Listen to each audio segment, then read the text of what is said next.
Hey, Michael Church here, Crawl Space Ninja. Did you know there's more places inside of the house that has humidity issues? Sometimes you got a humid basement. You could even have a humid attic.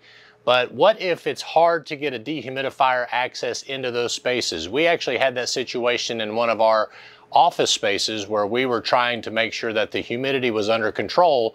So with the help of Aprilaire, we put in a ducting kit and installed this dehumidifier. And a little later in the video, we're gonna show you what that looks like. But real quick, take a look at how we set up this dehumidifier, where if this was in an attic like it is here at Crawl Space Ninja Corporate, we've got this drip pan, so that way if for some reason any of these leak, it actually goes into the drip pan so that it's not getting your drywall and everything wet down below.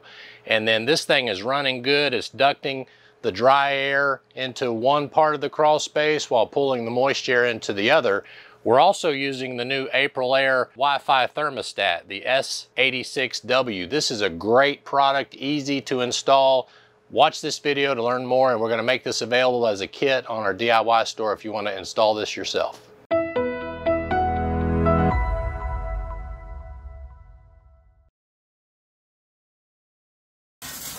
Ducting adapters. 8 to 10? 10 to 8. Okay. 25 foot of 8-inch ducting. A template. Okay. Zip ties for duct work. Okay. So it comes with 2 of those? Yeah, comes with 2. Okay.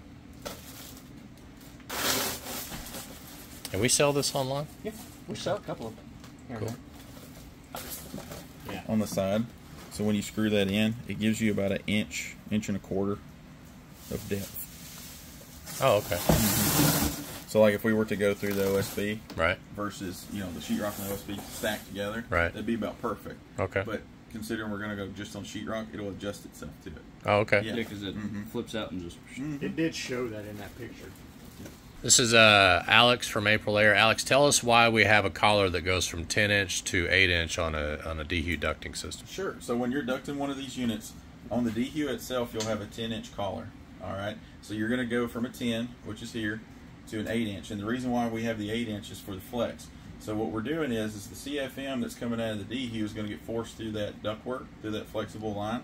So we're going to connect here at the dehu, and we're going to connect here at the flex line to maintain that CFM. And that can be on the return or the supply side, is that correct? That's correct. It will be on both sides. So what we'll have in the kit, in the ducting kit, your dehu would be in the middle, and you would have each collar on each side. And then you would run your flex line. You'll get 25 feet of R4, which will supply and return that dehu and go to a register that will be either on your ceiling, you know, wherever you want to put this in your wall, however you're running your application, and it's fully adjustable. So it's not a set length and it's not a set depth, and you have adjustability with that. Okay. And since the dehu's got a filter in it, you don't have to worry about taking the air. It filters the air as it goes through the system. So what we're doing is, in most applications, you're going to be pulling this from an AC supplied system. So what you'll have is you'll have conditioned air, and if you're running this on its own, which is the way this kit is intended, is it will pull from a ceiling in, come through the pipe to the dehu itself, and back out with dry air going back out in the same fashion. Gotcha.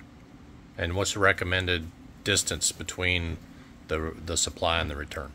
The recommended distance is at least a minimum of 6 feet, but I would recommend a minimum of 10, just simply because you want to be able to pull the air at a far enough distance away that you can actually condition the entire space and not just a section of the space. Very good. All right, thank you.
red and the blue are what matter. This is the control panel on the DU. This should look familiar. That's right here. So red goes to positive, blue goes to negative, yellow and yellow can be represented by any two wires. All we're wanting to do is make a complete circuit.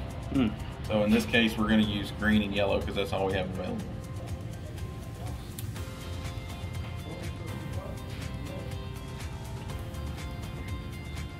It's very important that you do not take this jumper out. Leave the jumper.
Okay, and the white wire is not used.